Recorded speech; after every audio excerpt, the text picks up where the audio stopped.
Zombie movies are a weird genre, meaning that there are very little things that make it up. The only staples that are required are the living dead and a tub of fake blood. Slasher horror could not survive outside the 90s despite sharing traits with it. Zombie flicks, though, have an extra level to them, which is that the monster could be your neighbor or your best friend with an uncontrollable hunger for you.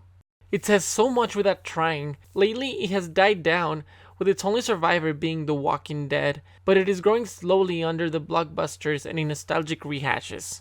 It is upsetting to say that the father of zombie flicks, Night of the Living Dead, became the cause of its downfall, inspiring cliches and stereotypes that made the genre boring. As I mentioned before, we are getting a share of underground zombie movies, and they do try something different to escape becoming the next slasher movies. But what happens when you want your film to thrive in an overflowing market for horror, where cliches are what get you money? Hey, these things don't leak, do they? Leak? Hell no, these things were made by the U.S. Army Corps of Engineers.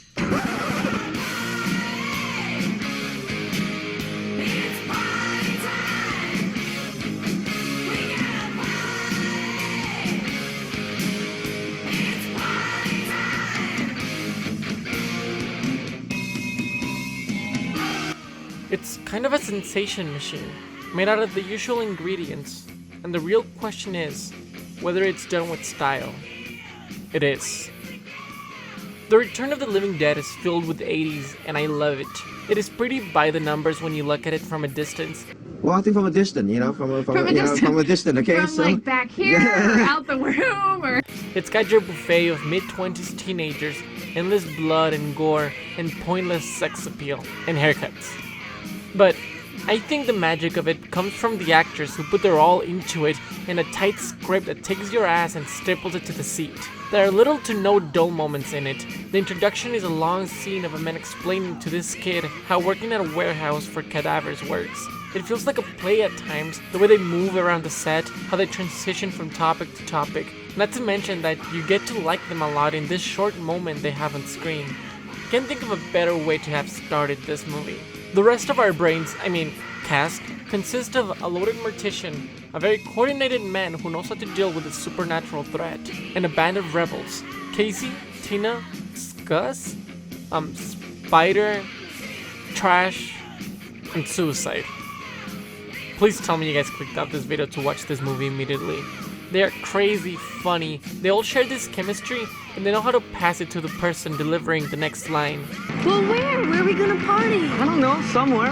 Hey, we could go to the park. Oh, no, we can't. The cops said they'd shoot us if we go back in the park. Yeah, and I ain't in no mood to die tonight. I like death. I like death with sex. How about you, Casey? You like sex with death? Yeah, so fuck off and die. And when shit goes down, they explode all over the place with the energy of their amazingly well-established characters. You know, you'll enjoy a movie better when you can tell the cast is having a lot of fun.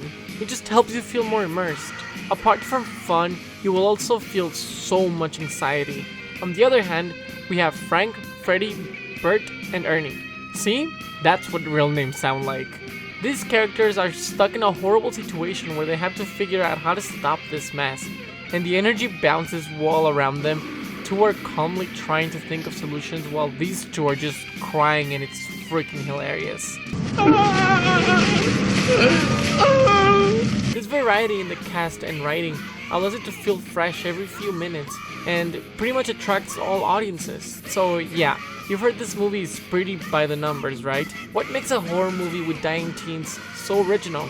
Well, for starters, the script is just Tight. Dan O'Bannon does a great job understanding his characters so well and making tiny hilarious moments, but the movie does diverge from the rest when we find out what the heck is wrong with these zombies.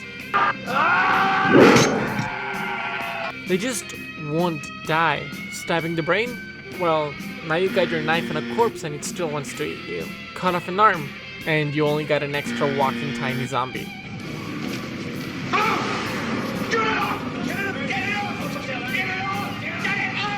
So burn it, and you get yourself a party.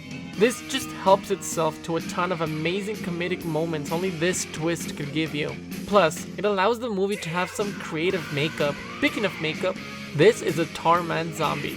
with little screen time, manages to become a staple of the film, the thing you automatically think of when you bring up this movie. Alan Trutman catches the directing given to him, act like your body could fall apart at any moment.